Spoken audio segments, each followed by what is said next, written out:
২ তলা ফাউন্ডেশন করে গ্রামের ভিতর একতলা বাড়ি নির্মাণ। ওয়েলকাম এভরিওয়ান, আসসালামু আলাইকুম। আপনার বাজেট অল্প থাকলে আজ এই বাড়ির টোটাল ভিডিওটি দেখতে পারেন। কিভাবে গ্রামের ভিতর অল্প বাজেটের মধ্যে ২ তলা ফাউন্ডেশন করে একতলা ভবন নির্মাণ কাজ করা হয়। দর্শক, এখানে যে বাড়িটার ডিজাইনটা আপনারা দেখতে চলেছেন, বাড়িটার টোটাল ছাদ পাবেন ৭৪০ স্কোয়ার ফিট। বাড়িটার ভিতরে পাবেন ৩টা মাস্টার বেডরুম, একটি সিঁড়ি রুম, একটি কিচেন, একটি টয়লেট, একটি ডাইনিং। আপনি যদি এই বাড়িটা করতে চান, দৈর্ঘ্যের দিকে জায়গার প্রয়োজন পড়বে ৩২ ফিট, প্রস্থের দিকে জায়গার প্রয়োজন পড়বে ২০ ফিট। খুবই অল্প জায়গাতে ১২টি প্লার দিয়ে কলম বাড়ির টোটাল ডিজাইনটা করা হয়েছে এবং ভীমটা দেওয়া হয়েছে বাড়িটার ফ্লোর লেভেলে। এবং এই বাড়ির টোটাল ফাউন্ডেশন কাজ করা হয়েছে ১৬ মিলি রড ও ১২ মিলি রডের উপর। দর্শক, ফাউন্ডেশন থেকে এই বাড়িটার ছাদের নিচে পর্যন্ত টোটাল কাজের জন্য রডের প্রয়োজন পড়েছে ১৬০০ কেজি। এবং এই বাড়িটার ছাদ না দিয়ে টোটাল গাঁথনি করে লিন্টন দিয়ে তারপরে ছাদের কাজ কমপ্লিট করা হবে। কী জন্য কলম বাড়ির এই নিয়মে কাজ করা হয়? এই নিয়মে কাজ করলে বাড়িটার টোটাল কাজগুলো মজবুত হয় এবং খরচটাও কম হয়।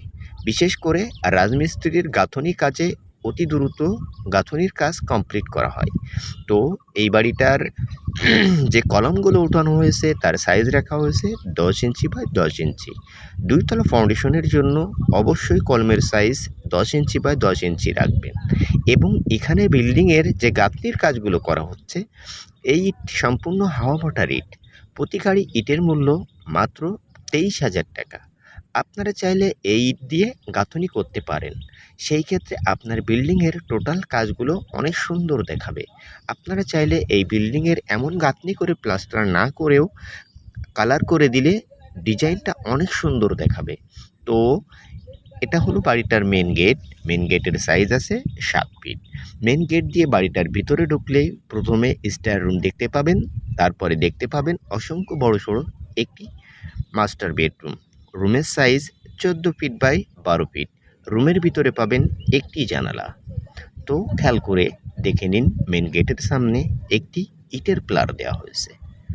সঠিক নিয়মে অল্প বাজেটে ২ তলা ফাউন্ডেশন করে এভাবেই কলম বাড়ির কাজগুলো করলে আপনারা স্বল্প খরচে অল্প ব্যয়ে সুন্দর মানের একতলা ভবন নির্মাণ করতে পারবেন। তো এটা হলো ডাইনিং। ডাইনিংয়ের ভিতর দিয়ে পিছন সাইডে যে ২টা রুম আছে তার ভিতরে প্রবেশ করতে হবে। তো এই রুমের সাইজগুলো রাখা হয়েছে ১০ ফিট বাই ১২ ফিট করে। একটি রুম বড় পাবেন এবং বাকি ২টা রুম পাবেন একটু ছোট। দর্শক, এই বাড়ির ছাদ দেওয়া পর্যন্ত টোটাল বাজেটের প্রয়োজন পড়বে ১০ লক্ষ টাকা। গাঁথনির জন্য এই ইটের প্রয়োজন পড়বে ৯,০০০ এবং এই বাড়িটার টোটাল ছাদ ঢালাই পর্যন্ত সিমেন্টের প্রয়োজন পড়বে ১৮০ ব্যাগ এবং এই বাড়িটার টোটাল ছাদ ঢালাই দেওয়া পর্যন্ত মিস্ত্রি খরচ ১,৬০,০০০ টাকা। তো গ্রামের ভিতর ৩ বেডরুমের ৭৪০ স্কোয়ার ফিট ছাদের একতলা ভবনের ছাদ ঢালাই পর্যন্ত খরচ কত তার একটি এস্টিমেট আপনাদেরকে দেওয়া হয়েছে। এই বাড়ির ব্যাসগুলো কাটা হয়েছে ৪ ফিট বাই ৪ ফিট করে এবং ব্যাসের জালি করা হয়েছে ১২ মিলি রডের এবং প্রত্যেকটা কলমে ১৬ মিলি রড ইউজ করলে ছাদের নিচে পর্যন্ত টোটাল কলম উঠানোর জন্য রডের প্রয়োজন পড়ে ৬৪ কেজি। দর্শক, পুরো বিষয়টি আপনাদের সুন্দরভাবে বোঝানো হলো এবং কলম বাড়ির যে টোটাল গাঁথনিগুলো করা হয়েছে আপনারা খেয়াল করে দেখবেন।